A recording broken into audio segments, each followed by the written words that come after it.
Le marché freelance est saturé, non pas en termes d'offres, mais en termes de messages, parce que tout le monde se présente de la même façon. Je suis créatif, je m'adapte à vos besoins, je vous propose une solution sur mesure, mais personne ne recommande un freelance fourre-tout. On recommande celui ou celle qui est la référence dans un domaine bien précis. Et aujourd'hui, si t'es freelance et que tu te dis « je suis bon dans ce que je fais, mais je ne sais pas vendre », ou que tes prospects te disent « je vais aller voir ce que font d'autres freelances », ou alors qu'ils négocient sans arrêt tes tarifs, il y a de grandes chances pour que ton problème soit exactement là. Tu n'as pas d'offre, tu as une compétence. Et une compétence, ça se vend très difficilement. Donc dans cette vidéo, je vais te montrer étape par étape comment construire une offre qui fera que tes prospects te supplieront de travailler avec toi. Tu vas voir comment analyser ton marché, définir ta cible, te nicher ou pas te nicher, fixer tes tarifs, ajuster ton positionnement, exactement finalement la méthode qu'on déroule avec nos clients. Et s'il te plaît, je sais que statistiquement, une personne sur 10 qui regardera cette vidéo ira au bout et appliquera les conseils que je vais donner. Donc sois cette personne, tu te remercieras plus tard. Si tu ne me connais pas, moi c'est Aurène, j'ai cofondé ProduScale, un accompagnement pour freelance. En 2 ans, on a accompagné plus de 300 freelances à structurer leur activité et développer une stratégie d'acquisition qui leur permet de dépasser les 5, 7 voire 10 000 euros de chiffre d'affaires mensuel grâce à notre méthodologie et toutes les dernières stratégies qu'on partage. D'ailleurs, si toi aussi tu veux ce genre de résultats, on offre des sessions de diagnostic stratégique, tu peux les regarder dans la description si jamais il reste encore de la place. Et évidemment, la première chose qu'on fait avec nos clients, c'est la structuration. On va dérouler ça en 10 étapes, dans l'ordre exact dans lequel tu dois le faire. Allez, c'est parti. Avant de rentrer dans les étapes, il faut qu'on soit d'accord sur une chose parce que je pense que c'est l'erreur que je vois chez quasiment tous les freelances qu'on accompagne au départ. Quand on leur demande c'est quoi ton offre, ils vont répondre une de ces 3 choses. Soit ils répondent par leurs compétences, je suis graphiste, je suis web designer, soit ils expliquent leur livrable, je livre des sites internet, soit ils vont partager une jolie phrase du style j'aide les entrepreneurs à scaler, ce qui en soi veut tout et rien dire. Mais le problème c'est qu'aucune de ces 3 choses n'est une offre. Une offre en fait c'est un package complet qui comprend 5 choses. Qu'est-ce que tu fais? Quel est ton format? À quel prix tu vends ça? Et surtout, quel est le résultat que tu apportes. Et le résultat, j'insiste là-dessus parce que je pense que c'est là où tout le monde se trompe et c'est le plus important parce que le résultat, c'est pas un livrable. Par exemple, si tu vends des séquences mail, ton livrable, ce sont les séquences mail, c'est donc ton véhicule. Mais le résultat que tu apportes réellement, c'est le nombre de paniers abandonnés récupérés, c'est l'augmentation du chiffre d'affaires que tu permets d'avoir, c'est l'amélioration du taux de conversion, peu importe. En fait, les gens ne payent pas pour le véhicule, ils payent pour le résultat. Donc garde bien ça en tête pour toute la suite de cette vidéo, parce que à la fin de la vidéo, l'objectif c'est que tu sois capable de remplir l'ensemble de ces 5 cases. Et pour les remplir correctement, il va falloir aller chercher de la data, beaucoup de data, et c'est exactement ce qu'on va faire en tout premier. Donc, le concept le plus fondamental dans la construction d'une offre, c'est ce qu'on appelle le gap. C'est très simple. Ta cible, elle est dans une situation actuelle, au moment où tu rentres en contact avec elle. C'est-à-dire que elle a des frustrations, des douleurs, des obstacles, des idées préconçues, peu importe. Et son objectif, c'est d'aller dans une situation désirée. Ce qu'elle veut obtenir. Donc concrètement, qu'est-ce qu'elle souhaite atteindre en travaillant avec toi. Et en fait, ton offre, c'est le pont entre les deux. C'est le véhicule qui permet de traverser sa situation actuelle pour aller vers sa situation désirée. Il faut bien comprendre que ta cible, elle ne paye pas uniquement pour ton service. Elle va payer pour traverser ce gap le plus rapidement possible, avec le moins de risques possible, avec le maximum de certitude. Et plus le gap est large, plus la douleur est forte, donc plus le désir est grand, et donc plus elle est prête à payer. Si tu sais bien te vendre, plus elle va être prête à travailler avec toi. Et c'est pour ça que toutes les étapes qu'on va voir maintenant, l'analyse de marché, la cible, le contact terrain, tout ça, ce n'est pas de la préparation pour faire joli, c'est ultra important parce que c'est ce qui te permet de savoir exactement quelle est la situation actuelle de ta cible. Et surtout, quelle est la situation désirée, vers laquelle elle souhaite aller. Et donc toi, comment tu peux te positionner entre les deux? Comment tu peux être le véhicule? Parce que en fait, tu connais les deux mondes, tu connais profondément comment elle est, comment elle pense, ce qu'elle veut, ce qu'elle ne veut pas. Et le problème, c'est que sans cette connaissance, tu vas pouvoir faire une offre, mais tu vas faire une offre générique, ça va être un pari. Alors que si tu appliques concrètement les étapes suivantes, qui sont primordiales, et qui vont en fait être le socle finalement de tout ton business sur les mois, voire les années à venir, et ben là, tu fais une stratégie en fait, tu structures correctement ton offre. Donc tu peux pas négliger ça. Oui, c'est chiant. Oui, ça prend du temps, mais tu vas apprendre tellement de choses sur ta cible que ça va même t'être utile dans ton acquisition, dans ta communication. Mais surtout, évidemment, le plus important dans ton offre, comment tu vas pouvoir être différenciant, comment tu vas pouvoir sortir du jour, comment tu vas pouvoir donner envie réellement à ta cible de travailler avec toi, parce que ça va plus être une question, elle va vouloir passer dans sa situation désirée, et tu vas être la solution parce que tu réponds exactement à ce problème, tu es le véhicule. Mais avant même de parler de structure de ton offre ou de tes prix, il faut que tu comprennes un truc. En gros, il existe 3 grandes typologies d'offres en freelance, j'entends. Et selon celle que tu choisis, tu te positionnes pas pareil, tu factures pas de la même façon, tu vas pas aborder le même marché, tu construis pas la même relation avec ton client. Donc, il faut que tu le saches maintenant parce que c'est ce qui va te permettre d'orienter tout le reste. Cependant, et ça je pense que je vais répéter dans toute la vidéo, c'est pas toi qui choisis tout ça, c'est ton marché qui le choisit. Est-ce que ton marché est ultra confidentiel? Est-ce que ça demande une certaine seniorité? Est-ce qu'il y a de la demande? Énormément de choses à savoir, mais important que tu connaisses les 3 typologies d'offres. Donc la première, c'est ce qu'on appelle l'offre d'appât. C'est une offre qui est ultra nichée, qui se positionne en fait sur un besoin très précis qu'une entreprise peut avoir. Et surtout sur un retour sur investissement qui est assez évident et assez rapide. L'idée, c'est de te placer là où plein de gens ont une offre globale, un peu floue, et toi tu débarques avec un truc qui est ultra ciblé, à fort ROI, très clean, très précis, et qui répond pile poil à une douleur. C'est une porte d'entrée qui est géniale. Il faut pas voir ça comme ton unique offre. De manière générale, dans tous les cas, ton offre, tu dois pas la voir comme quelque chose de fermé, comme un package auquel tu ne peux pas toucher.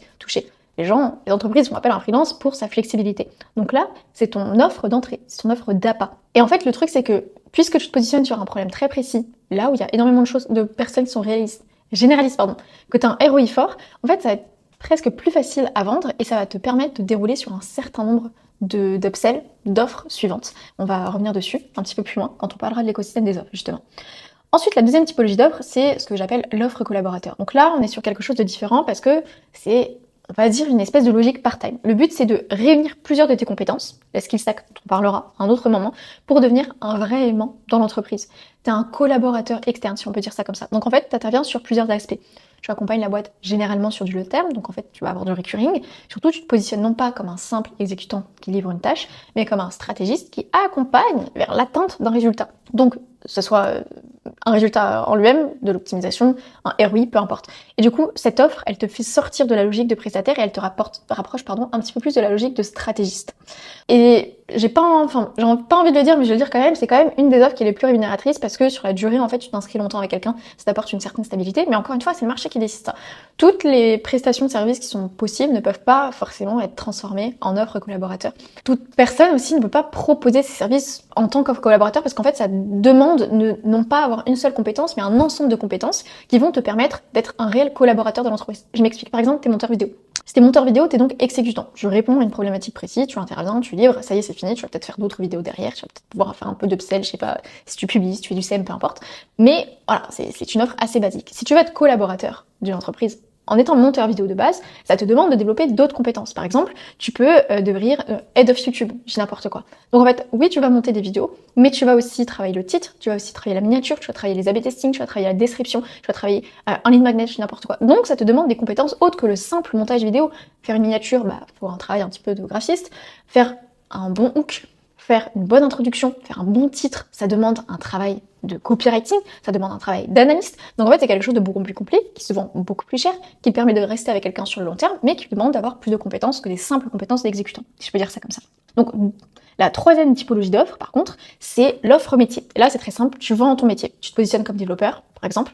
Le positionnement, en fait, c'est le plus classique, mais qui est immédiatement compréhensible par le marché. Et je dis pas qu'il faut le faire. Je dis que sur certains marchés, c'est intéressant de se présenter de cette manière-là, parce que c'est comme ça que ton marché va te chercher. Par exemple, les consultants en cybersécurité ou un certain type de développeurs, ils ont besoin de se présenter de cette manière-là, de cette manière assez généraliste, de se présenter comme un métier, parce que c'est le vocabulaire que va utiliser leur site pour les chercher. Et parce que, en fait, ils ont des besoins tellement différents les uns des autres, et ils veulent vraiment avoir un listing de livrables potentiels que tu dois t'adapter à eux, et la meilleure façon de t'adapter à eux, c'est de présenter ce que tu fais avec une présentation métier. Donc c'est pas un mauvais point de départ en soi. Encore une fois, ça dépend de ce que ton marché veut, de ce que toi aussi tu veux. Est-ce que tu souhaites peut-être sortir un peu de ton marché et aller sur un positionnement qui est peut-être plus précis? Ça dépend de plein de choses. Mais tu peux avoir une offre métier, mais un positionnement plus précis. Par exemple, on a accompagné un développeur qui était développeur, full stack, il faisait vraiment tout.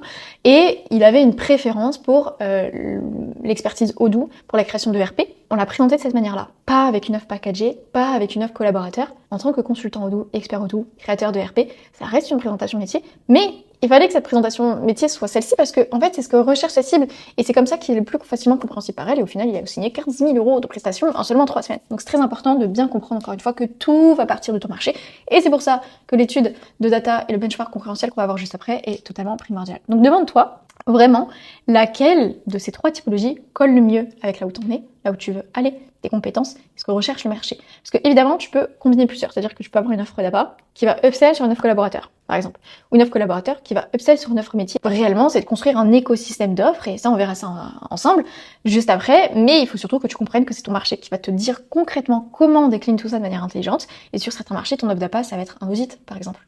Donc, et pas forcément un audit que tu mets en produit principal d'ailleurs, c'est juste que ça va être le levier, la porte d'entrée qui va être la plus simple pour délivrer à ton client quelque chose de bien précis et pour qu'une première collaboration puisse découler de cet audit, installer la confiance, mettre en avant toutes les méconnaissances que peut avoir ta cible sur ton sujet, énormément de choses. Donc, encore une fois, le template universel d'offres, pour moi, ça n'existe pas, ça n'existe plus, peut-être que ça a été le cas à un moment donné, c'est la data de marché qui tranche. Et c'est justement tout l'objet des étapes qui suivent, et je t'invite vraiment à mettre la vidéo sur pause si besoin, à prendre des notes, parce que c'est trop important, et tu peux pas négliger cette partie-là, tu peux surtout pas la bâcler. Donc, l'étape 1, juste avant d'aller dans l'analyse de marché à proprement parler, il y a un travail préalable que la majorité des freelances qui ont un petit peu d'expertise, qui ont un petit peu de terrain, qui ont déjà réalisé un certain nombre de missions, zappent complètement et qui expliquent pourquoi, en fait, des fois ils pivotent dans le vide et ils se rendent compte qu'ils ont fait une énorme erreur 6 mois plus tard parce qu'ils n'ont pas fait ça correctement. La plupart des gens choisissent une direction au hasard. On se base en gros sur leur intuition, où ils prennent vaguement ce qu'ils savent faire, surtout ce qu'ils préfèrent, et ils foncent là-dedans. Sauf que, si tu as déjà réalisé un certain type de mission, tu as sous le coude une mine d'or, une mine d'informations, une mine de data. Et avant de choisir quoi que ce soit, on va commencer par mettre à plat toutes tes missions réalisées. Parce que là-dedans se cachent les meilleurs angles de positionnement. Donc concrètement, tu vas lister 2, 3, 4 grands types de missions ou de marchés sur lesquels tu as déjà bossé au cours des dernières années. Et pour chacun, tu les construis. Quel type de mission c'était? Est-ce que c'était de la création à partir de zéro, de la reprise, de l'optimisation d'un truc existant? Qu'est-ce qui a rapporté le plus? Qu'est-ce qui a duré le plus longtemps? Qu'est-ce que tu nommerais précisément? Comment tu nommerais précisément ce que tu as livré? Qu'est-ce que recherchait exactement ton client? Est-ce que c'est ce que tu lui as délivré? Ou alors tu as dû lui délivrer autre chose en amont pour atteindre petit à petit les résultats escomptés? Et surtout la question la plus importante, qu'est-ce qui revient à chaque fois? Et encore plus important même, j'ai envie de dire, sur quoi est-ce que tu as le plus de résultats? Sur quoi est-ce que tu as le plus de valeur ajoutée? Sur qui est-ce que tu as le plus de résultats? Et sur qui est-ce que tu as le plus de valeur ajoutée? Et quelle problématique tu te retrouves à résoudre sur quasiment toutes tes missions, même quand les clients sont complètement différents. Et de cet inventaire, tu vas ressortir 2 ou 3 orientations possibles. Et tu vas les relire à la lumière des 3 typologies d'offres qu'on va voir, et évidemment à la lumière de la data de marché que tu vas aller faire après. Une orientation métier, est-ce que tu arrives à ressortir de tout ça une orientation métier ou te positionnes comme un métier dans un secteur précis parce que c'est ce que te demande en fait la majorité de tes clients, une orientation offre d'appât, tu pars d'une problématique récurrente avec un ROI intéressant, ou une orientation plutôt multi-compétences qui te demande en fait soit d'avoir monté en compétence sur quelque chose, soit en fait tu te rends compte que c'est des trucs que tu peux apprendre parce que systématiquement ils font appel à d'autres prestataires alors que tu pourrais gérer ça parce que tu as envie de le faire aussi. Et tu regroupes plusieurs choses que tu sais faire dans un profil ultra polyvalent, etc. Donc super important, en fait, d'essayer de ressortir de cette étude de tes anciennes missions ces 3 angles d'offres potentielles. Par contre, ce sont des hypothèses, c'est-à-dire que là, c'est la première étape. Maintenant, il va falloir aller faire l'étude de marché derrière. Je préfère le préciser à chaque fois pour pas que vous vous emmêliez les pinceaux. Donc, ce que je vais te dire, ça peut te choquer parce que une réussite d'un positionnement, dans la réussite d'un positionnement, la data marché, ça pèse à peu près 80%. Les compétences, ça s'acquiert en fait. Un intérêt du marché, ça se développe, ça s'analyse. Et un marché où personne n'a de problème assez douloureux, c'est un marché qui ne va pas payer. Donc ça sert à rien de te positionner là-dessus. Donc là, tu vas sortir des hypothèses de positionnement, des hypothèses d'offres, des hypothèses de cible, très intéressant. Mais ensuite, tu vas avoir 2, 3, 4 hypothèses sur lesquelles tu vas devoir aller creuser et sur lesquelles tu vas devoir aller chercher de la data. C'est ce qu'on va attaquer tout de suite. Alors, je sais que dit comme ça, l'analyse de marché, c'est très école de commerce, c'est très Excel, c'est très cabinet de conseil. C'est pas du tout comme ça que nous, on le voit. Le principe, il est assez simple, c'est que l'étude de marché, elle doit répondre à une question. Est-ce qu'il y a des gens qui ont un problème assez douloureux pour payer quelqu'un pour le résoudre? Si oui, est-ce qu'ils l'ont déjà fait? Combien ils sont prêts à payer? Comment ils nomment ça? Est-ce qu'ils s'en servent déjà? Et d'un autre côté, est-ce qu'il y a des personnes qui vendent ce type de prestations et qui ont l'air de réussir? Parce que, encore une fois, il faut bien comprendre ça, une étude de marché, c'est ce qui permet d'éviter que 42% des business, 42% des business échouent. Parce que 42% des business échouent à cause d'un manque d'études, d'analyse, de demande de marché. Si tu proposes quelque chose mais que personne n'est prêt à payer, que personne n'a réellement cette problématique, que le marché n'est pas encore assez éduqué à ce sujet, qu'il y a 90 000 autres personnes qui font la même chose que toi, de la même manière que toi, avec la même XP, qui ont les mêmes résultats que toi, voire plus, tu es paumé en fait. Donc en fait, c'est un travail qui est super important et c'est un travail de chef d'entreprise. Un bon chef d'entreprise, même si tu parles de quelqu'un qui a une réelle boîte, je sais pas, un fondateur de start-up, je ne sais quoi, va se baser sur une réponse à une problématique précise. Et c'est pour ça qu'en école de commerce, on me dit, il faut faire une analyse quantitative, faire une analyse qualitative, etc. Ça se fait dans les grandes boîtes. Et il y a une raison à ça. C'est pas que c'est nul, c'est pas que ça sert à rien, c'est pas que c'est dans les anciennes méthodes traditionnelles. Là, tu vas pas l'appliquer de cette manière-là. Mais c'est parce que c'est ce qui va te permettre de gagner du temps, d'éviter de faire une erreur pendant 6 mois qui va faire en sorte que, je sais pas, toute ta trésor sans folle, que tu dois reprendre un CDI, soit en PLS. Non. Tu dois te baser sur ton analyse de marché. Ça va vraiment, en fait, te permettre de trouver parfois un sweet spot super intéressant qui va te permettre de gagner beaucoup d'argent, c'est ton objectif. Donc, on va pouvoir passer là-dessus. Il faut se dire que l'analyse de marché, ça veut dire aller regarder de deux côtés en même temps. D'un côté, le côté des entreprises, qu'est-ce qu'ils recherchent? Ta cible, en fait, enfin tes cibles, les 3 orientations que tu as définies en faisant ce travail de rétrospective sur l'ensemble de tes missions. Et évidemment, côté freelance, ils sont positionnés sur quoi? Est-ce que ça a l'air de fonctionner ou pas? Donc, on va commencer par le côté entreprise. Donc, la toute première chose que je vais devoir aller faire, c'est aller rechercher de la data côté entreprise. Tu vas avoir une mine d'or d'informations. Tu peux pas faire ton étude de marché en allant regarder ce qui se fait de manière générale. Il faut que tu ailles regarder comment les annonceurs te présentent, qu'est-ce qu'ils recherchent exactement. Donc en gros, les annonces, ça va être sur des sites comme Welcome to the Jungle, comme Indeed, comme LinkedIn évidemment, comme d'autres plateformes de freelance qui peuvent éventuellement exister, je ne sais où d'ailleurs, pour certaines personnes ça peut être dans le journal, bon ça c'est peut-être un peu abusé, mais en gros, quels sont les sites sur lesquels les entreprises postent des annonces de recherche de collaborateurs? Encore une fois, que ce soit freelance, que ce soit CDI, que ce soit alternant, on s'en fiche du titre de profil. Ce qu'on veut, c'est comment est-ce qu'ils mettent en avant les expertises recherchées dans le cadre de la mission? Quels sont les résultats qui sont escomptés? Quels sont les non négociables, on va dire, en termes de compétences, en termes de maîtrise d'outils, peu importe. Et là, tu vas lire pas mal de choses. Qu'est-ce qui est mis en avant en premier? Quelle est la problématique qui est énoncée avant tout? Quels sont les mots exacts qu'ils emploient? Pour te donner un exemple, par exemple, là, j'ai tapé CRO freelance, Welcome to the Jungle. Je suis tombée sur la première fiche de poste qui est apparue, quoi. Et on voit que c'est une boîte, une agence CRO e-commerce qui recherche donc une personne pour rejoindre leur équipe en tant qu'expert CRO. Ils présentent leur poste de recrutement comme un recrutement d'un CRO stratégiste. Si tu es un freelance et que tu fais du CRO, ça te donne un élément d'information très intéressant. En fait, les gens, ils cherchent un CRO stratégiste. Ils recherchent pas un UX CRO designer, par exemple. Si c'est quelque chose qui revient régulièrement, si tu couples ça avec des demandes, des wordings utilisés en call par tes clients et l'étape d'après qu'on va voir, ça peut te donner des informations sur la façon dont tu vas te présenter. Ensuite, ils disent qu'ils veulent que ce soit quelqu'un qui connaisse les pratiques CRO, UX et e-commerce. Bon, tu sais que le mélange UX et CRO peut être très intéressant puisque visiblement c'est ce qui est recherché par une entreprise. Ensuite, ils disent que les outils à utiliser sont réussir à faire de la B-testing, Hotjar, Clarity et Google Analytics 4. Ça te donne des éléments d'information, non pas forcément uniquement sur ce que tu dois mettre en avant, je vais pas te présenter comme expert Google Analytics 4 par exemple, mais ça va aussi te donner des éléments d'information que tu vas pouvoir utiliser dans ta communication, mais surtout sur ce qui est recherché. Parce que si tu es UX designer et que tu te demandais si tu pouvais pas te présenter comme CRO, et que tu te rends compte qu'en fait ça demande de la maîtrise d'outils que tu ne sais absolument pas faire, tu auras deux possibilités, soit tu mets ça de côté, et donc c'est cool, t'avances, soit tu vas te former sur ces outils. Donc ça te donne énormément d'éléments d'information. Ensuite, deuxième chose, c'est évidemment d'aller rechercher la data côté freelance. Pour quelle raison? Parce qu'il faut que tu ailles regarder, est-ce qu'il y a des gens qui sont positionnés sur les 2, 3, 4 orientations possibles que tu avais énumérées lorsque tu avais fait ta rétrospective d'émission? Et est-ce qu'il y a des freelances qui sont positionnés sur des choses bien précises par rapport à ce qui est recherché de la part des entreprises et qui ont l'air de bien fonctionner? Ça, c'est le plus important. Tu vas donc devoir regarder pas mal de choses. La première chose, c'est le positionnement de ces personnes-là. Comment ils se présentent en fait? À quelle problématique ils disent répondre? Quel est le ROI potentiellement qu'ils mettent en avant? Et est-ce qu'ils ont vraiment l'air de fonctionner ou pas? Ensuite, leur preuve sociale. Est-ce qu'ils ont des clients ou pas? Quel type de clientèle? Quelle qualité de clientèle? Est-ce qu'ils mettent en avant des résultats bien particuliers? Quels sont les témoignages des personnes? Est-ce qu'ils apprécient une compétence particulière, un résultat bien précis? Et quel est leur niveau, leur posture? Il faut surtout que tu ailles rechercher des informations auprès de personnes qui sont seniors dans ton domaine, non pas qui ont 15-20 ans d'expertise, mais qui sont seniors parce que ça fait un moment qu'ils sont là, ils viennent pas de se lancer en même temps que toi.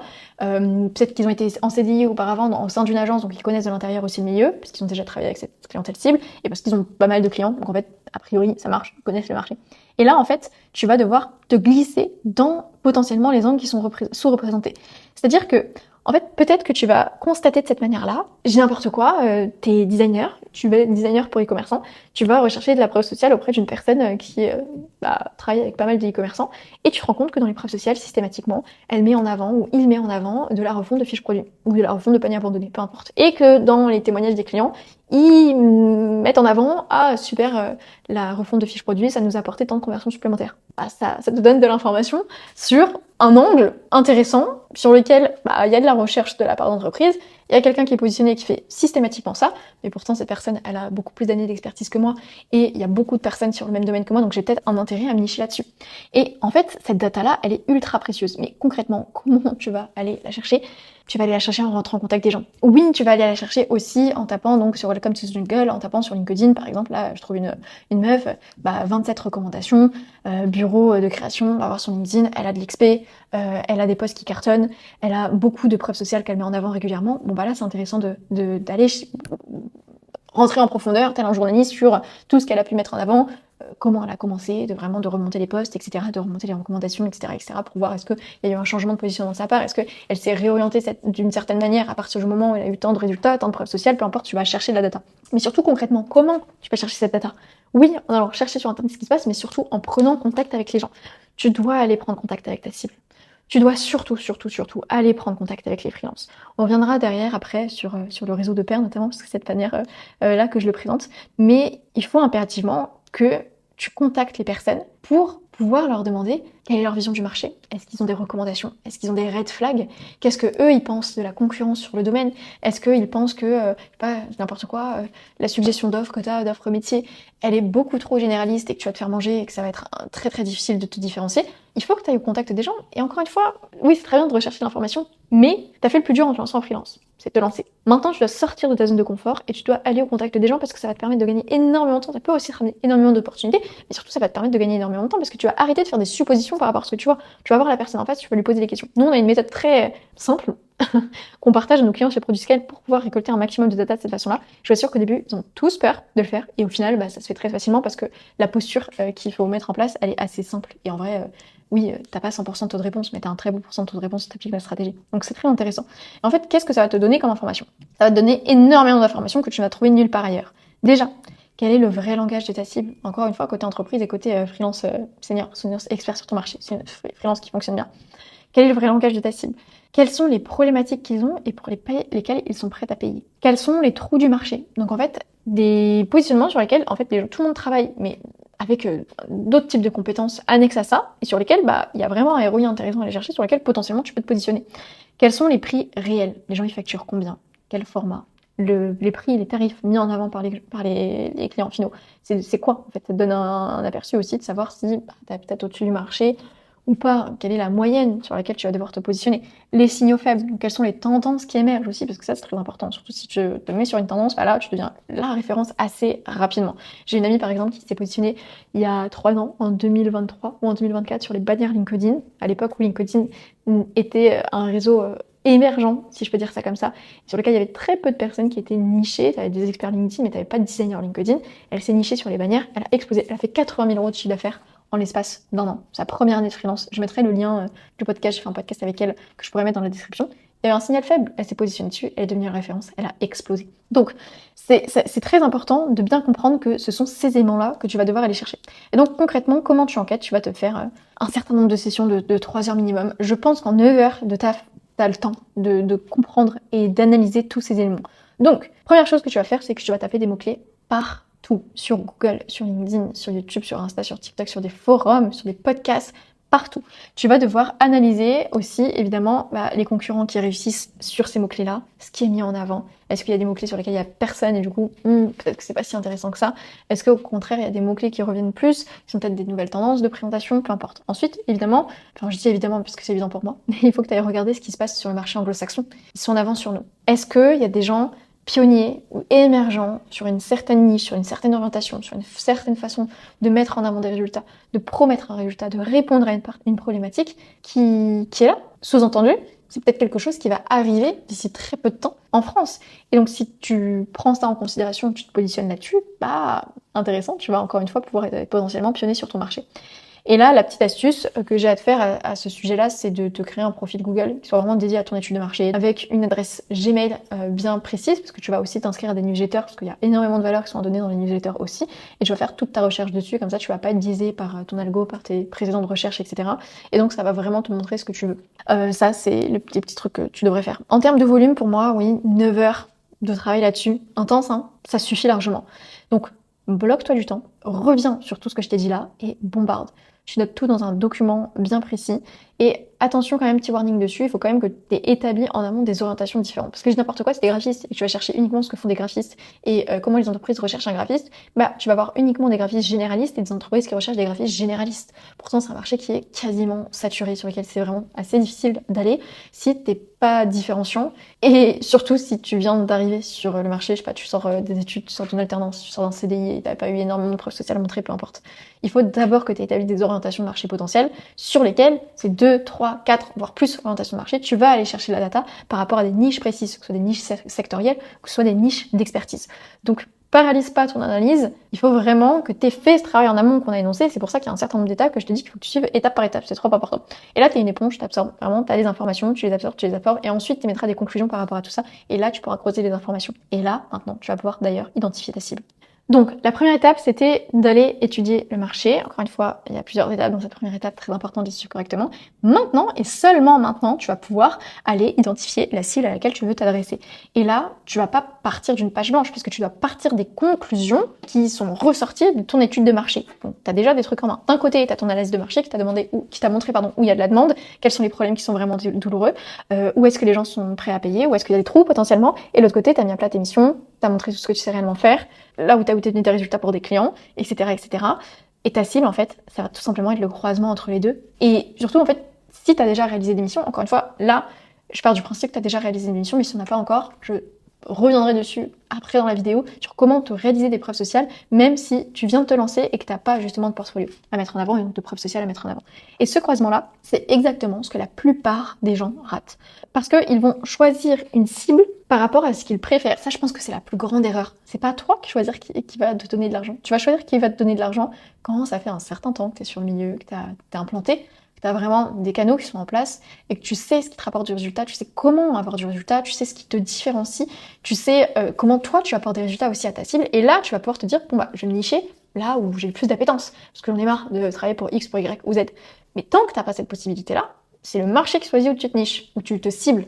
Même, je parle même pas forcément de niche sectorielle, même de niche d'expertise. C'est le marché qui choisit où est-ce que tu vas aller. C'est pas toi. Et si tu vérifies pas où est-ce que le marché est-ce que cette cible-là a de l'argent, est-ce qu'elle est intéressée réellement par tes services, est-ce que c'est un besoin qu'elle a, est-ce que c'est une problématique réelle qu'elle a, ou c'est toi qui présuppose une problématique de par ton analyse de la situation, mais ton analyse d'expert, non pas ton analyse interne, eh bien, tu vas te nicher, enfin, tout du moins, trouver une cible qui n'a rien à voir avec ce que tu devrais faire, et surtout qui ne va pas être prêt à payer pour ce que tu veux. Et c'est pour ça qu'il y a plein de gens, des fois, je les vois, ils se nichent sur des trucs, sur des cibles vraiment... Tu te demandes pourquoi ils se nichent là-dessus. Alors, je suis CM pour les femmes du milieu du bien-être. Pour quelle raison? Ça fait 6 mois que t'es lancé. Pour quelle raison tu vas là-dessus? Pourquoi est-ce que tu penses qu'il y a un intérêt à aller là-dessus? Et en fait, quand tu vas là-dessus et que tu vois que le portfolio de la personne est quasiment vide ou qu'il y a des preuves sociales dans tous les sens de tout plein de domaines d'activité et qu'il n'y a pas une explication de concret de pourquoi tu vas te nicher là-dessus, moi, en tant que recruteuse, parce que je recrute beaucoup de freelances dans le cadre de mon entreprise, je me dis, cette personne, elle est perdue. Elle n'est pas vraiment spécialiste de ce domaine-là, donc ça me fait plutôt réfléchir. Donc là, si je refais un récap de tout ça, tu as fait un état des lieux de tes missions, d'accord? Et si t'as pas de mission, t'es juste passé à l'étape, enfin si t'as jamais eu de mission, t'es juste passé à l'étape suivante. De l'ensemble de ces missions, tu as dû ressortir 2, 3, 4, voire plus, suggestions d'orientation possibles. Ces suggestions d'orientation, t'es parti rechercher de l'information sur le marché par rapport à ça. Mais encore une fois, dans le marché, t'as dû aller rechercher de l'information par rapport à l'ensemble d'un certain nombre de cibles. Si t'es parti rechercher de l'information sur le marché du montage vidéo, motion/montage, t'es parti regarder ce que recherchent les SaaS, ce que recherchent les infopreneurs, ce que recherchent les entreprises traditionnelles, etc., etc. Ensuite, t'es parti rechercher de la data côté free, t'es parti rentrer en contact avec eux, leur poser des questions, comprendre ce qu'ils ont bien fait, ce qu'ils n'ont pas bien fait, comprendre aussi ce qu'ils recommandent, ce qu'ils préconisent, eux, qu'est-ce qu'ils souhaitent mettre de leur côté dans leur activité, quels sont au contraire les éléments sur lesquels ils travaillent à chaque fois, qu'est-ce qu'ils pensent de telle ou telle cible, etc., etc. Et maintenant, tu as établi, en fait, tu as fait un mix and match de toutes ces informations pour établir des conclusions.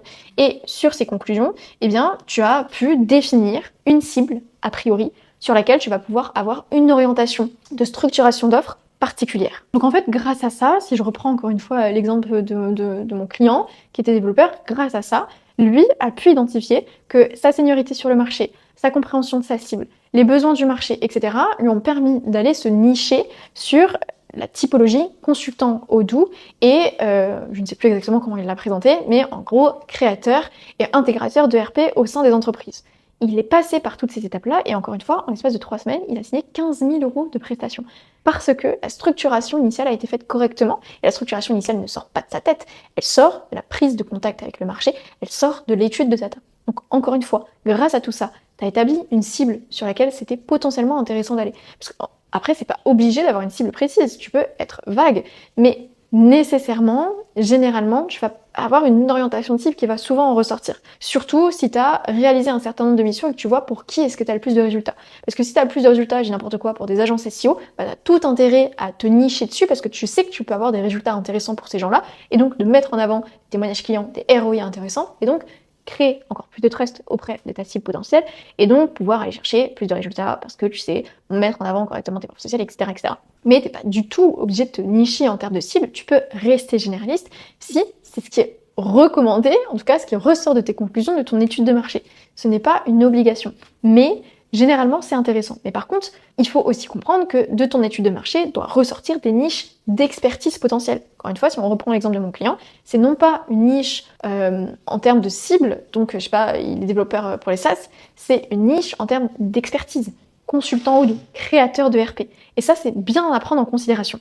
Et maintenant que tu sais ce que tu vends, quel type de format tu as, est-ce que c'est plus de l'appât, est-ce que c'est plus collaborateur, est-ce que c'est plus une expertise métier, est-ce qu'il y a un type de cible pour lequel tu as plus de résultats, pour lequel il y a plus de demandes, est-ce qu'il y a une façon de te présenter qui est plus intéressante, etc., etc. Et évidemment, donc tu sais ce que tu vends, a priori, même s'il va falloir que toi, tu ailles travailler via tes propres moyens pour établir quelque chose de beaucoup plus concret, de beaucoup plus structuré, sans chercher non plus à t'enfermer, il va falloir forcément que tu ailles fixer tes prix. Donc l'étape suivante, c'est le pricing. Première chose à comprendre, c'est que fixer ses tarifs, c'est pas juste choisir un chiffre, c'est d'abord choisir un format de facturation. Et encore et toujours, c'est le marché qui choisit de ce format. C'est pas toi, c'est pas tes préférences, c'est pas ce que t'aimes, ce que t'aimes pas. C'est vraiment ce que le marché veut, parce que tu factures même pas de la même façon à un e-commerçant, à une PME, à une startup en précide, à une boîte qui vient de lever, peu importe. Parce que, en fait, chaque cible a des besoins déjà qui sont différents et une façon de fonctionner aussi différente. Des cibles qui sont très traditionnelles vont généralement fonctionner au TJM. Des cibles qui sont plus digitalisées vont peut-être vouloir plutôt travailler avec des packages. Ça dépend de plein de choses. Des entreprises qui sont en pleine croissance vont souvent avoir besoin de quelqu'un qui est assez disponible, qui est assez flexible. Tout part de ta cible, encore une fois. Donc, il existe 5 grands formats de tarification. Le premier, c'est le TJM.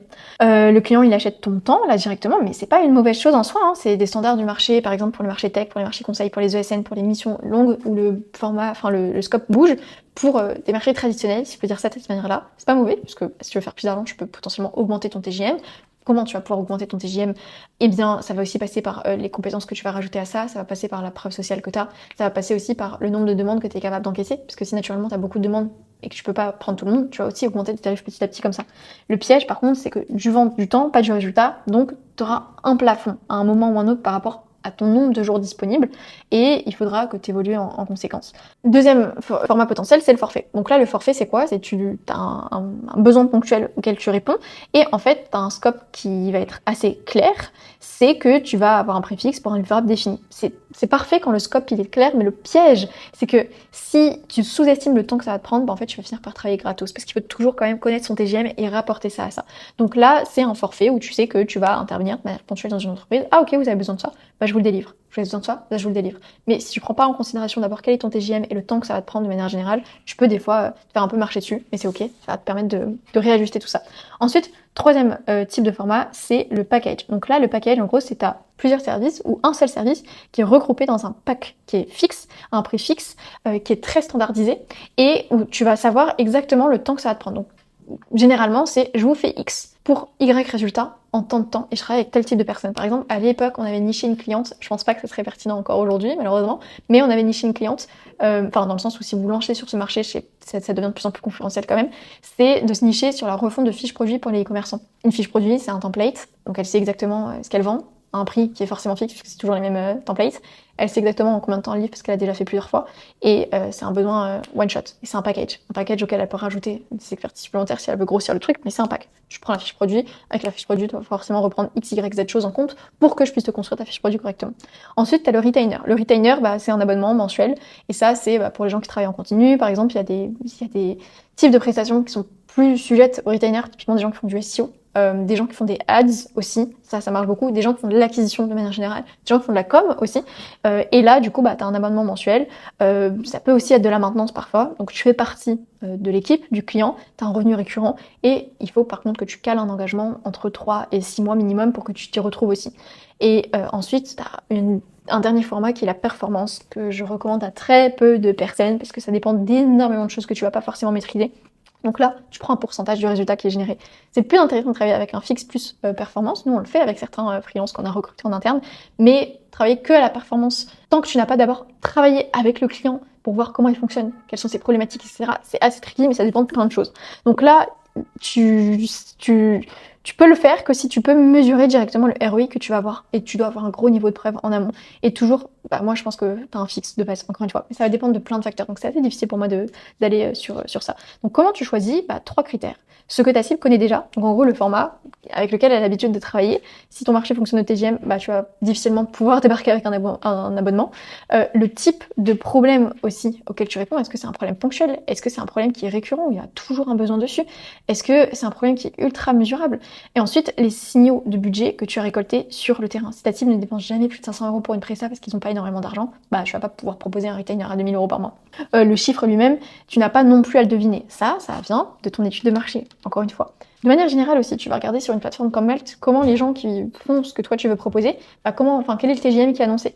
Est-ce que la tranche elle est plutôt basse? Est-ce qu'elle est plutôt élevée? Est-ce qu'il y a de gros éparts en fonction de la seniorité? Ça va te donner une indication. Mais aussi évidemment via les contacts que tu as fait avec ton marché, avec ta cible et avec les freelances qui sont déjà positionnés dessus. Ton prix, il faut qu'il sorte vraiment de ce croisement de tout ça.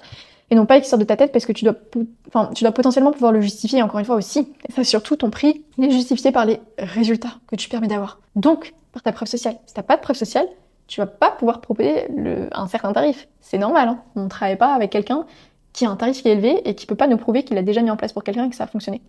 Donc, maintenant, il va falloir que tu choisisses ta structure. C'est le moment où tu vas tout assembler pour construire réellement ton offre. Donc, tu as tes formats de facturation, tu as ta cible, tu as ta data de marché. Maintenant, tu structures. La première chose à comprendre, c'est qu'il n'y a pas une seule structure, il y en a plusieurs. Et ton job, c'est de choisir celle qui correspond à ta situation. Donc, je vais te donner les plusieurs structures qui existent. La première, c'est l'offre d'appât, donc ça j'en ai déjà parlé, plus des upsells. Donc en gros, une fois que tu es rentré avec une offre d'appât, tu vas proposer des upsells à ton client. Là, ça peut être très intéressant quand tu as une petite prestation avec un ROI fort, pour laquelle c'est assez facile de dire oui, qui est pas très très cher. Du coup, c'est pas une réflexion très longue qu'a besoin d'avoir ton client pour travailler avec toi. Et tu vas proposer des upsells parce que tu as suffisamment de compétences sur lesquelles tu peux, qui te permettent d'intervenir sur un certain nombre de problématiques pour ton client, que tu dois avoir travaillé évidemment en amont, et qui vont te permettre soit de proposer des upsells de retainer, soit de proposer des upsells, de nouveaux, sur des nouveaux formats de facturation, et donc de potentiellement rester plus longtemps avec ton client. Et donc c'est comme ça que tu vas augmenter le panier moyen aussi de tes prestations.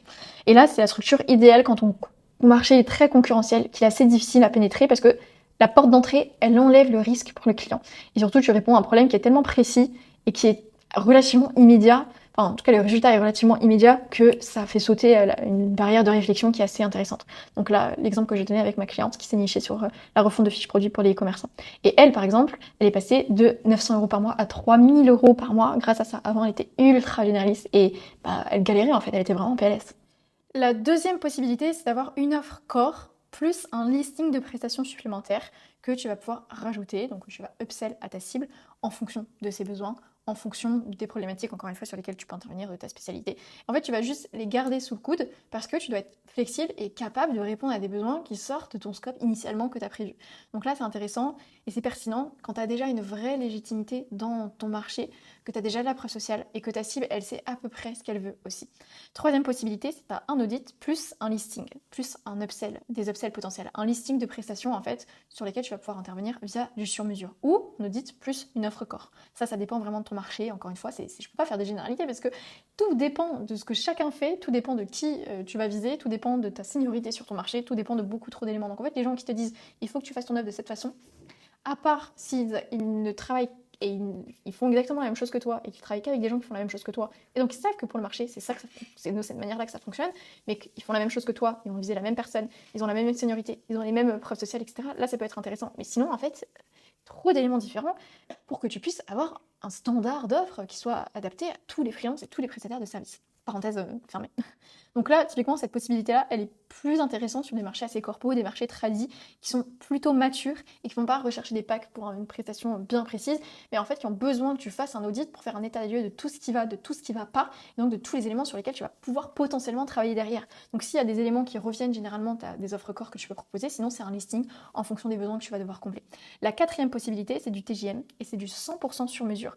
T'as pas casse-gage, t'as pas de doge qui est figé, tu peux en avoir potentiellement, hein, ça peut être intéressant parfois, mais en gros, quand tu fonctionnes vraiment au TJM, tu as des suggestions de choses sur lesquelles tu peux intervenir, mais là, tu vas vendre ton temps et tu vas surtout vendre ton expertise. Ton expertise, elle va s'adapter à chaque mission.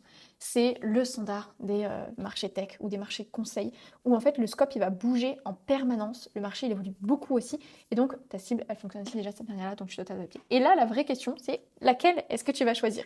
Et la réponse, elle dépend de 3 choses. D'abord, elle dépend de ce dont ta cible a besoin, comment elle a l'habitude d'acheter, parce que tu vas pas lui imposer un format. Tu dois t'adapter à elle. Encore une fois, c'est le principe de base, c'est que tu vends pour quelqu'un. Tu dois t'adapter à cette personne. C'est pas elle qui doit s'adapter à toi. À part si t'es vraiment un expert très reconnu, mais je pense pas que ce soit le cas si tu regardes cette vidéo. Ensuite, ce qui serait différenciant par rapport à ce qui est ressorti de ton benchmark, si tout le monde sur ton marché vend sur du TJM, arrive avec une offre d'appât, si tu arrives avec une offre d'appât, que tu as un truc très packagé, un ROI qui est très clair, ça te fait sortir du lot immédiatement. Mais encore faut-il que ta cible soit ouverte à ça.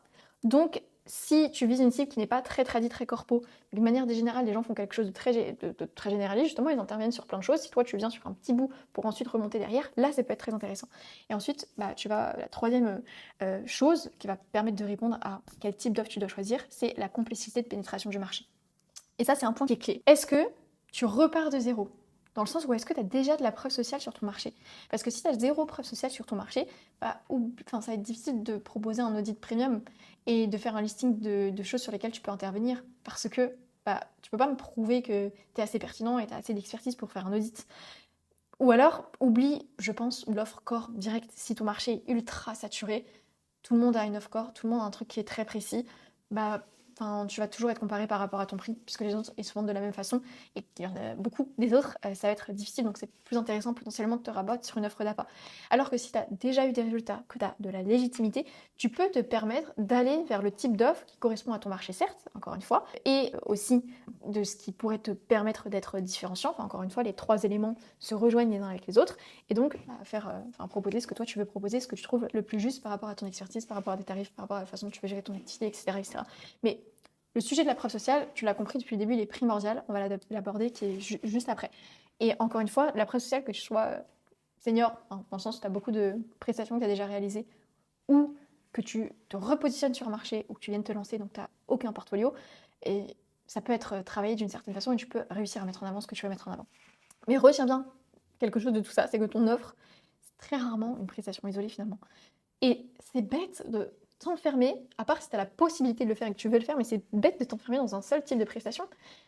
Parce que si tu peux faire des upsells, c'est super intéressant. Si tu peux faire des upsells ponctuels ou si tu peux faire des upsells retainer, c'est génial. Pourquoi te cantonner à une offre d'appât? Mais si tu veux faire que du retainer, alors que le marché est super difficile à pénétrer, donc tu as plus intérêt à faire une offre d'appât puis proposer du retainer, pourquoi t'en passer? Il faut bien comprendre que le principe du freelancing, et je pense que ça c'est le gros problème de la hype qu'il y a eu autour des offres irrésistibles ultra packagées, c'est que les gens se sont enfermés dans un truc où ils se disaient mais je peux pas bouger, je peux pas changer, je peux pas faire évoluer ma case, j'ai un truc packagé, je dois rester là. Les entreprises font appel à des freelances aussi pour leur flexibilité, et le fait d'être freelance, c'est que t'es pas dans un CDI où t'as un cadre bien particulier avec des trucs que tu dois bien suivre, c'est à toi de créer le cadre que tu veux te créer. Donc pourquoi s'enfermer dans une offre quand c'est possible de réfléchir de manière plus intelligente pour augmenter le panier moyen de tes clients et faire plus de cash avec un seul client?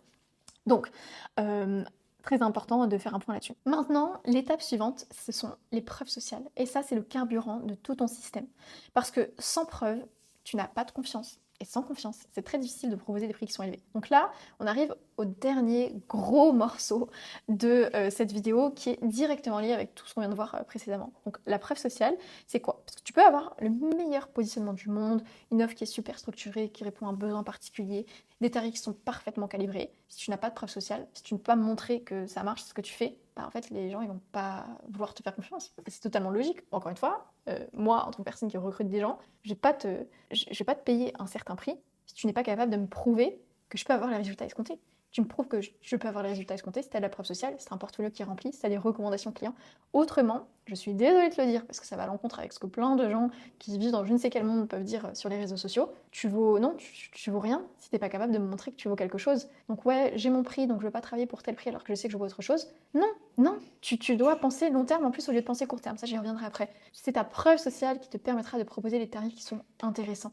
Il faut accepter ça, parce que si tu n'acceptes pas, tu vas juste patauger dans la semonde pendant beaucoup trop longtemps. Donc, il faut bien comprendre pourquoi la preuve sociale elle est puissante, parce que c'est un élément qui est très projectif. C'est-à-dire que Si t'as de la preuve sociale, que tu as travaillé pour tel type de personne et que tu as eu tel résultat avec elle, je vais me projeter dans le travail que vous avez fait ensemble.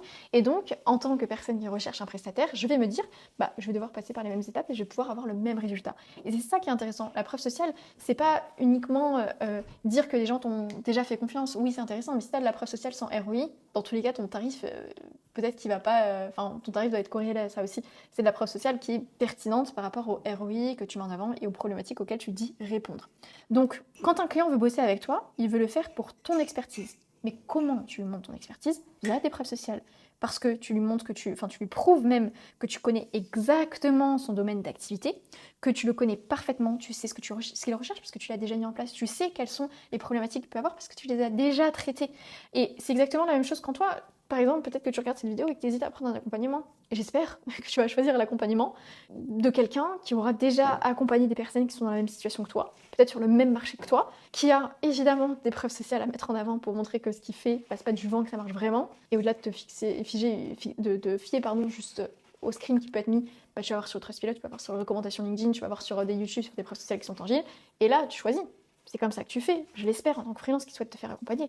Et pars du principe que tes clients, ils fonctionnent de la même façon. Je vais pas prendre un accompagnement, je sais pas, à 10K d'une personne qui a eu 3 clients, ça n'a aucun sens. Donc, c'est la même chose pour tes clients, enfin, tout du moins pour ta cible. Tu vas naturellement regarder si la personne, elle est pertinente pour toi, et bien tes clients vont faire tes prospects, vont faire exactement la même chose avec toi. Est-ce que tu es pertinent pour eux? Donc, c'est un truc bien important à comprendre, c'est que si tu es sur un profil expérimenté et que tu veux te réorienter ou t'ouvrir à un nouveau type de clientèle, ta preuve sociale précédente, elle est liée à une niche précise qui n'a rien à voir avec ce que tu fais actuellement. Donc là, tu vas devoir également reconstruire tes preuves sociales parce que tes preuves sociales précédentes ne sont pas cohérentes avec ce que tu vends actuellement. Donc oui, tu es senior, oui, tu as déjà travaillé pour X, Y, Z non, mais tu n'as pas travaillé pour X, Y, Z non de personnes dans ta nouvelle niche qui ont les mêmes problématiques, les mêmes besoins et les mêmes attentes. Donc là, c'est pareil. Tu vas forcément devoir retravailler tes preuves sociales d'une manière ou d'une autre et retravailler aussi ta tarification, ton positionnement. En gros, ce qu'il faut retenir, c'est que quand tu es expert et que tu te repositionnes sur ton marché, il faut que tu mettes ta casquette long terme. Je sais que c'est ultra frustrant parce que tu dis, mais j'ai X années d'expertise. Par exemple, j'ai accompagné un client qui est motion designer, qui sortait de je ne sais combien d'années d'agence, qui avait des très très très très belles preuves sociales en tant que freelance pour des belles boîtes corpo, type assurance, etc. Et qui voulait se repositionner en vidéo de présentation, motion design, mais pour les SaaS et pour les startups. Pas du tout le même type de rendu, pas du tout les mêmes problématiques, pas du tout les mêmes attentes. Il mettait un point d'honneur au début, à retravailler son offre de manière bien précise, etc., avec tous les éléments qu'on a vus, avec le même tarif que celui qu'il faisait quand il visait des boîtes qui étaient traditionnelles, et le même tarif que ses concurrents. Le problème, c'est quoi? C'est que ses concurrents, il avait 15 preuves sociales à montrer, de SaaS et de startups. Et lui, n'avait aucune preuve sociale de SaaS et de startups, mais de startups, des preuves sociales d'autres boîtes dans d'autres domaines d'activité. Ça signait pas. Et j'ai vraiment dû lui faire comprendre ça, et on a dû légèrement baisser sa tarification pour qu'il puisse aller signer première preuve sociale dans cette réorientation, ce nouveau positionnement, et ensuite aligner ses prix avec le marché de manière générale, parce qu'il n'était plus comparé sur est-ce que tu as de la preuve sociale ou pas, il était comparé à ce moment-là sur qui a le meilleur process de vente, qui me paraît le plus carré, qui a le plus de preuves sociales en termes de ROI que son client a pu avoir, etc., etc. Mais si tu penses court terme, je te dis non, sur le court terme, vu que je sais que je vaux tant et je sais que ça me prend 30 temps, je vais pas réduire mes prix de 300 € parce que je vais être perdant. Mais sur le long terme, tu vas être gagnant parce que sur le long terme, grâce à cette petite réduction de prix, tu vas prendre des missions que tu n'aurais pas pu prendre autrement parce que c'est des gens qui étaient ultra exigeants, ils se sont dit je peux gagner un peu d'argent, je vais partir avec toi. Et donc, tu vas avoir suffisamment de preuves sociales pour pouvoir plus simplement signer plus de clients derrière et te réaligner par rapport au marché à partir de ce moment-là. Et ça, je pense que c'est le piège de la plupart des freelances qui pensent court terme. Sur le court terme, je sais que je vaux ça. Sur le court terme, je sais que ça me prend tant de temps, donc faut pas que je facture tout ça. Ok ? Mais sur le moyen terme, tu veux rester comme ça pendant 6 mois à rien faire rentrer, ou tu veux mettre ton ego de côté, accepter de mettre ton ego de côté et travailler pour un petit peu moins, si tu peux, récolter de la preuve sociale pour pouvoir projeter tes clients. Parce que, encore une fois, part du principe que tu as un humain en face de toi. L'humain en face de toi, il veut pas juste te payer moins cher, c'est qu'il veut te payer un prix où il sait qu'il va pouvoir avoir des résultats qui sont intéressants pour lui. Si tu as un prix où je peux pas me prouver que je peux te faire confiance, je vais pas te faire confiance. Encore une fois, je referme la parenthèse par rapport à ça. Maintenant, quand tu as un profil junior, donc que tu vas sur un marché sur lequel tu as zéro preuve sociale, même sur d'autres marchés, tu n'as pas de preuve sociale, que tu viens de te lancer, que tu viens de commencer et que tu veux te mettre dans le bain, quoi.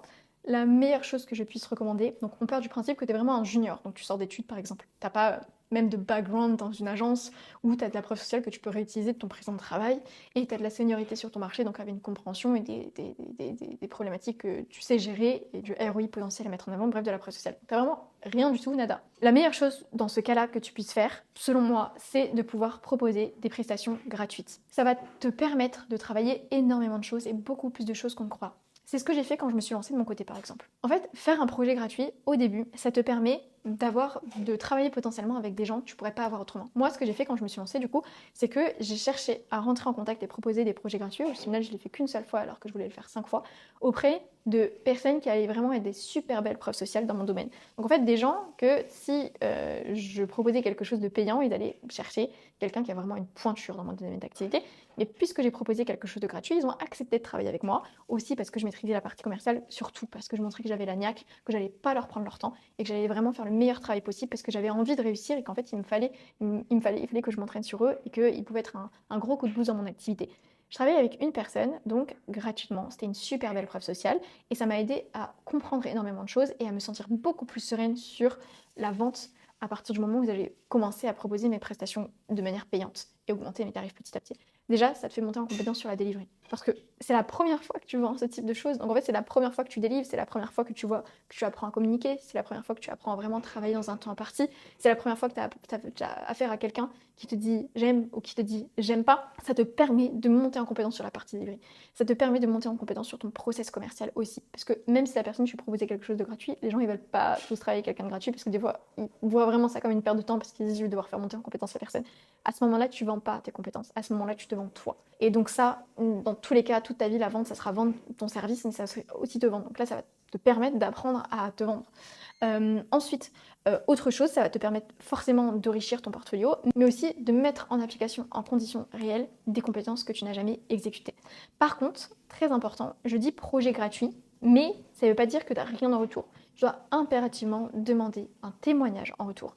C'est primordial. C'est-à-dire que cette personne doit te servir de preuve sociale, certes dans ton portfolio, mais en échange de travailler gratuitement pour elle, avec toute la niaque du monde, dans les meilleures conditions possibles, en donnant le meilleur de toi-même, tu dois demander à cette personne de te faire une recommandation et tu dois demander à cette personne de te faire un témoignage. Impérativement. Parce que, en fait, si tu penses de cette manière-là, cette personne, en plus, elle est influente dans ton milieu, et bien, tu as bien travaillé, tu t'es vraiment donné, tu as eu un super beau résultat, tu as travaillé gratuitement pour elle, cette personne-là, si elle te recommande auprès de personnes que tu n'aurais jamais pu avoir. Donc, encore une fois, si tu penses long terme, ça t'apporte beaucoup plus que d'avoir essayé avant ta première prestation de manière payante.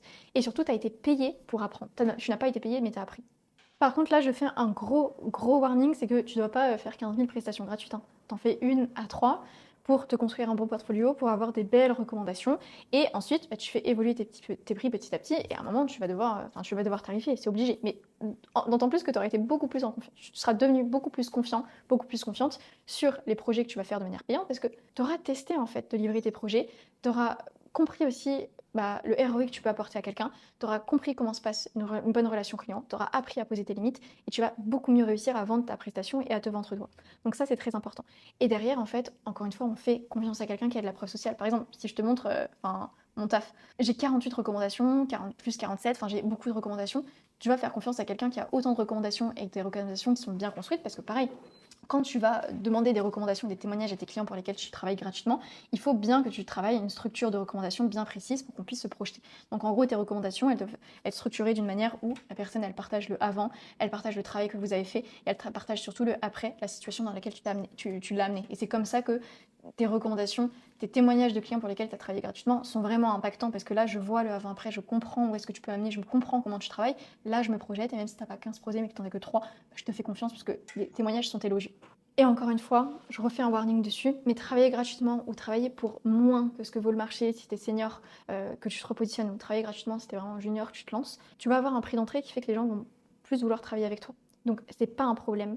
c'est un déclencheur. C'est un déclencheur d'opportunités sur le long terme. Il faut que tu arrêtes de penser court terme et que tu penses long terme. Sur le long terme, ça peut t'apporter beaucoup plus que si tu essaies dès le début d'être à un prix fixe et le prix que tu penses réellement valoir. Donc maintenant, comment est-ce que tu vas récolter des preuves sociales? Donc je te l'ai montré juste avant, mais tu dois récolter des preuves sociales via des recommandations en fonction des canaux d'acquisition sur lesquels tu vas être positionné. Je ne pourrais que dire que LinkedIn est le canal numéro 1 sur lequel tu dois aller. Donc essaie d'avoir des recommandations directement sur LinkedIn.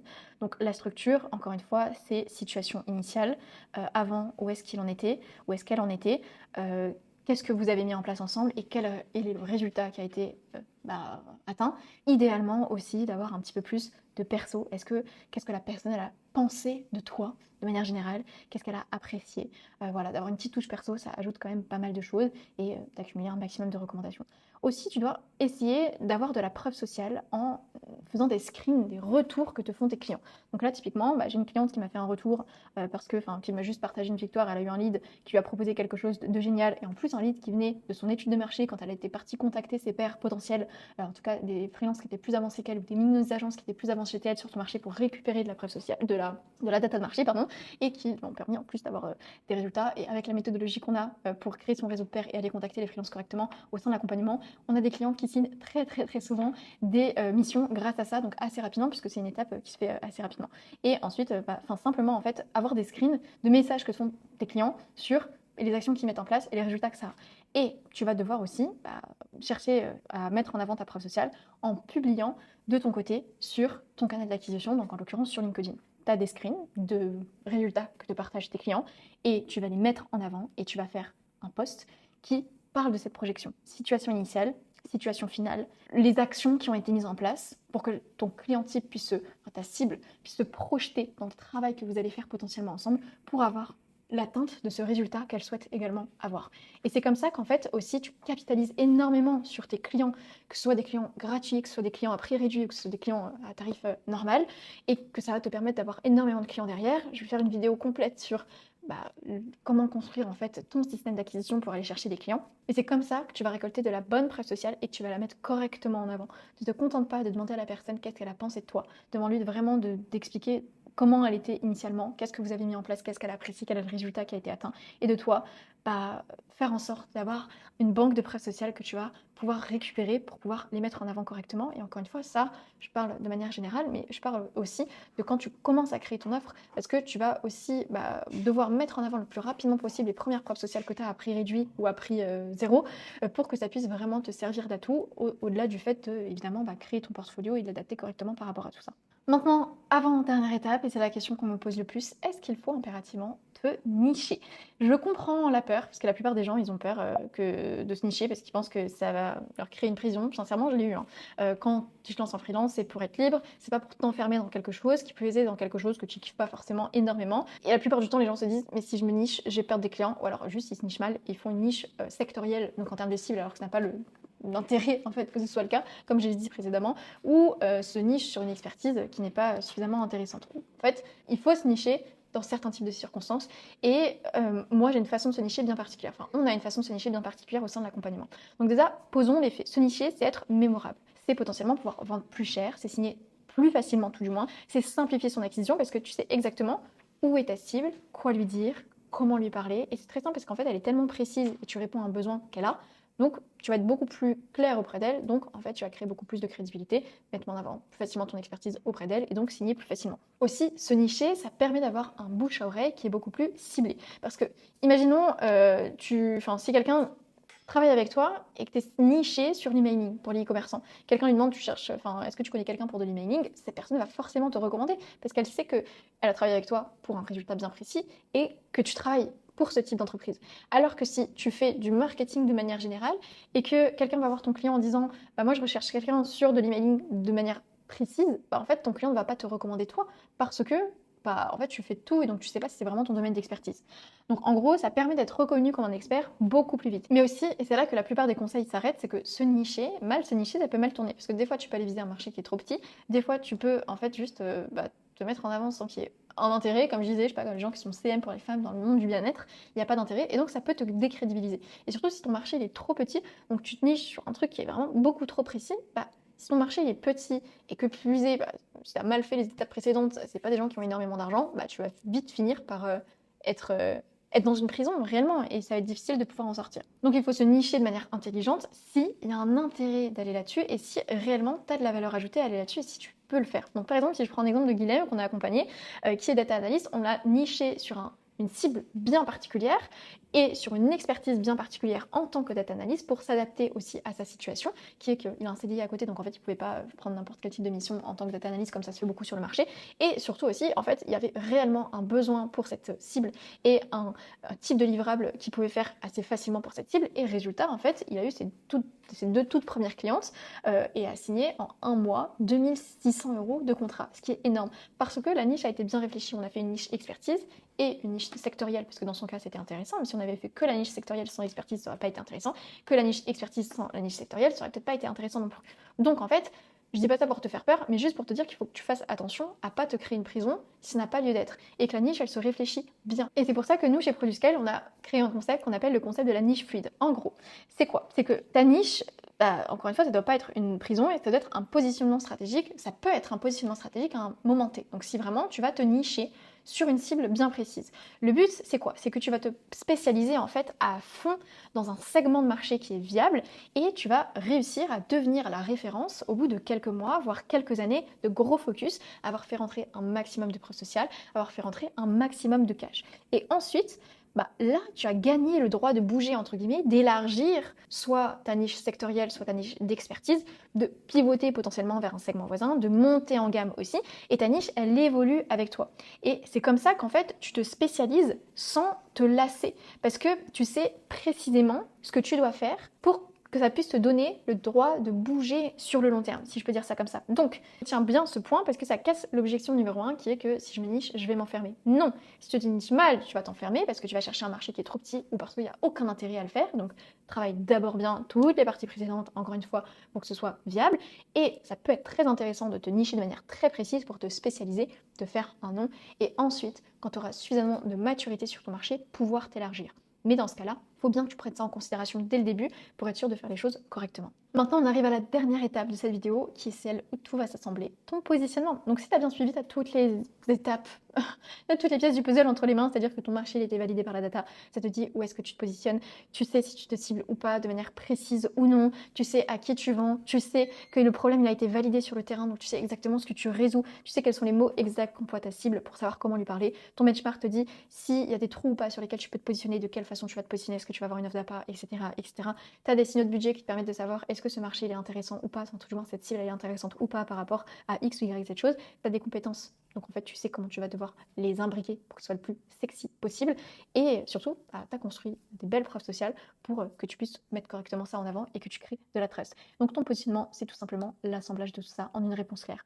Qu'est-ce que tu fais? Pour qui? Quelle problématique tu résous? Quel est ton pack? Quel est ton tarif? Et quel résultat tu peux permettre d'atteindre? Qu'est-ce que tu contrôles ou pas? Et une fois que tu poses tout ça, tu résumes ça en une proposition de valeur. Donc c'est ta phrase qui te permet de réunir tous ces éléments d'information.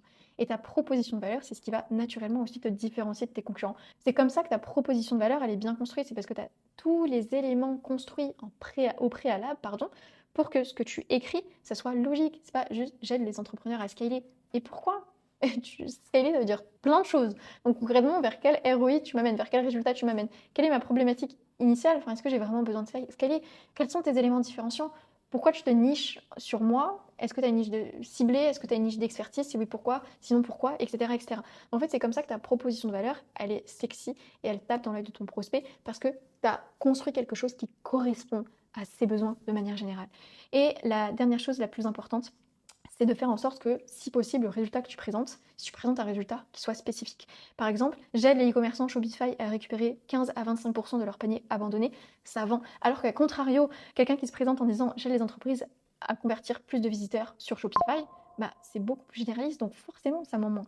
Donc si tu es uniquement designer, aussi il faut bien comprendre quelque chose, ça n'a aucun intérêt de promettre un résultat si tu n'as pas de compétences qui permettent de promettre un résultat. Typiquement, je sais pas si tu es copywriter en plus, si tu travailles du CRO en plus ou autre chose. Donc ta proposition de valeur, elle doit pas être bullshit. Elle doit, sinon tu vas perdre en crédibilité. Elle doit être logique par rapport à ce que tu proposes, par rapport à tes compétences. Parce qu'encore une fois, tes prospects sont pas dupes. Si tu es simplement, entre guillemets, designer et que tu me promets des résultats qui sont chiffrés, mais je suis une personne qui est éduquée sur le marché, je sais très bien que je ne vais pas pouvoir me promettre des résultats chiffrés. Alors que si tu mets en avant que tu as d'autres compétences que tu viens coupler à ça, là je me dis ok, là je sais que son résultat il n'est pas bullshit. Donc très important aussi de ne pas chercher à promettre du résultat pour promettre du résultat si tu peux pas le faire. Idéalement, il faut le faire. Et si tu peux pas le faire, ça sert à rien. Et si tu le fais, il faut que ce soit le plus précis possible pour que ce soit le plus projectif possible.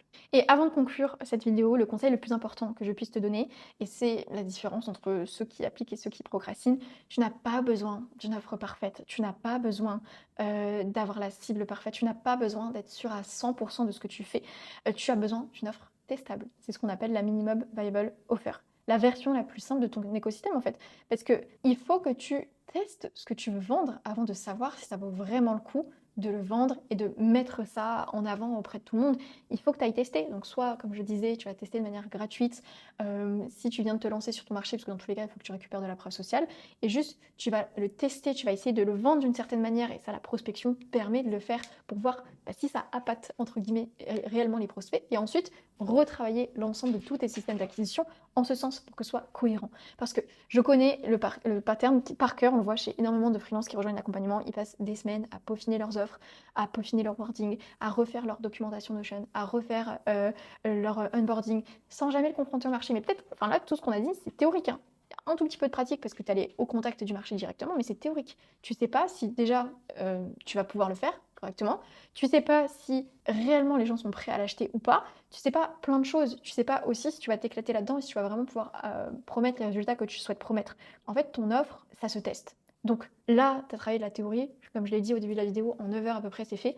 Il faut que tu ailles dans le concret, il faut que tu ailles la tester avant de bien travailler, de bien twister, de bien travailler la présentation, de bien travailler le pricing. C'est de la procrastination. Tu auras des réponses à tes questions une fois que tu l'auras testé, une fois que tu seras parti la proposer à ton marché, une fois que tu as parti la proposer à ta cible. Et garde aussi en tête que ce travail-là, qui fait l'objet de toute cette vidéo, il n'est pas terminé. C'est quelque chose que tu dois faire de manière assez régulière parce que ton marché il évolue, parce que ton expertise évolue aussi, parce qu'il y a de plus en plus de concurrents qui vont arriver sur ton milieu, parce que tu vas pouvoir trouver des failles, entre guillemets des failles de marché sur lesquelles ça pourrait être intéressant d'aller au fur et à mesure du temps, et parce qu'il faut toujours être à jour de ce qui se fait. De manière générale, ça va aussi te servir dans ton acquisition et sur plein d'autres sujets. Il y a des gens qui ont fait quelque chose, il y a des gens, ça cartonnait il y a quelques années, mais en fait maintenant, c'est plus aussi intéressant que ça, parce qu'il y a plein de juniors, je sais pas, qui sont arrivés sur le marché, qui proposent des petits tarifs, et donc en fait, naturellement, t'es trop concurrencé avec eux, donc il faut que tu retravailles plein de choses. Ton offre aussi, elle est évolutive, il faut bien comprendre ça, et donc ce travail-là, tu l'as fait une fois, tu vas pas le refaire de manière aussi approfondie à chaque fois, mais il faut que tu le fasses régulièrement. Quand je dis régulièrement, pour moi, c'est 1 ou 2 fois par an. Donc, maintenant, on peut tout récapituler, parce que ça fait quand même beaucoup. L'étape 0 avant tout le reste, c'est que tu mets à plat toutes les missions passées que tu as réussi à avoir, tu décortiques ce qui revient à chaque fois pour en sortir des hypothèses, des positionnements de candidats d'offres d'appât potentiels, de suggestions, d'orientation de marché sur lesquelles tu vas devoir aller chercher de la data, tout en gardant en tête que c'est le marché qui va trancher et que le marché pèse 80%, si je puis dire, dans tes décisions finales. L'étape 1, ça va être d'analyser le marché et de faire ton benchmark, ton mode espion auprès des entreprises, auprès des freelances. Ton étape 2, ça va être ta cible, de croiser la demande du marché et la demande et ton expertise prouvée. Tu vas cartographier 10 segments que tu vas présélectionner et auprès desquels tu vas aller chercher la data. Ton étape 3, ça va être d'aller contacter ta cible, évidemment. Ton étape 4, de créer ton réseau, c'est-à-dire de créer ton réseau de pairs, de tout le monde aller chercher la data auprès des freelances qui sont positionnés sur ton marché, qui peuvent te donner énormément d'informations et aussi te permettre de construire ton réseau. Ton étape 5, ça va être de construire tes tarifs, parce que, encore une fois, c'est le marché qui décide à combien tu vas le vendre et quel est le format de tarification que tu vas devoir avoir. Ton étape 6, c'est de construire la structure de ton offre. Est-ce que c'est APA plus upsell? Est-ce que c'est offre core plus listing, etc., etc. Ton étape 7, c'est de construire ta preuve sociale et la bonne preuve sociale surtout. Ton étape 8, c'est de savoir si tu te niches ou pas en termes de cible, si tu te niches ou pas en termes d'expertise et si c'est le cas, de te nicher de la bonne manière en utilisant la niche fluide. Et ton étape 9, c'est de tout assembler pour créer un positionnement qui soit clair et de tester une minimum viable offer sans attendre la perfection parce que action est supérieure à réflexion quand tu es en période de structuration. Si tu fais sérieusement toutes ces étapes, je ne peux que t'assurer que tu vas énormément avancer et que naturellement tu vas réussir à devancer entre guillemets les freelances qui sont au même stade que toi là actuellement parce que tu auras fait ce que eux ne font pas ce que eux procrastinent. Et encore une fois, tu auras la data de marché. Et c'est la data de marché qui va te donner le plus d'informations possible sur l'évolution de ton business, sur l'évolution de ton entreprise, parce que tout ce qu'on fait là, je l'ai répété plusieurs fois dans cette vidéo, mais c'est aussi une mine d'or d'informations sur comment tu vas faire ton acquisition, comment tu vas gérer ta partie commerciale, comment tu vas gérer aussi ton expérience client, etc., etc. Voilà, c'est tout pour cette vidéo, très longue, mais qui te donne toutes les informations nécessaires pour passer à l'action, parce qu'encore une fois, il ne reste plus qu'à passer à l'action. J'espère que tu as pris des notes, sinon n'hésite pas à revenir sur cette vidéo. Je te mettrai des documents support dans la description pour pouvoir t'aider à mettre en application tout ce que je t'ai dit et pouvoir en fait te guider pas à pas dans ce que tu vas devoir mettre en place. J'ai également fait une vidéo sur comment construire ta stratégie d'acquisition pour qu'elle corresponde à ton marché, à ta cible et à ton expertise. Pareil, je te mets ça dans la description. Et si jamais tu veux qu'on construise tout ça ensemble, parce que ça demande aussi d'autres expertises que cette expertise théorique que je t'ai donnée, le lien pour rejoindre l'accompagnement ProduSky, enfin tout simplement pour candidater à mon programme d'accompagnement est en description également. On se retrouve très vite pour une prochaine vidéo. Bon passage à l'action.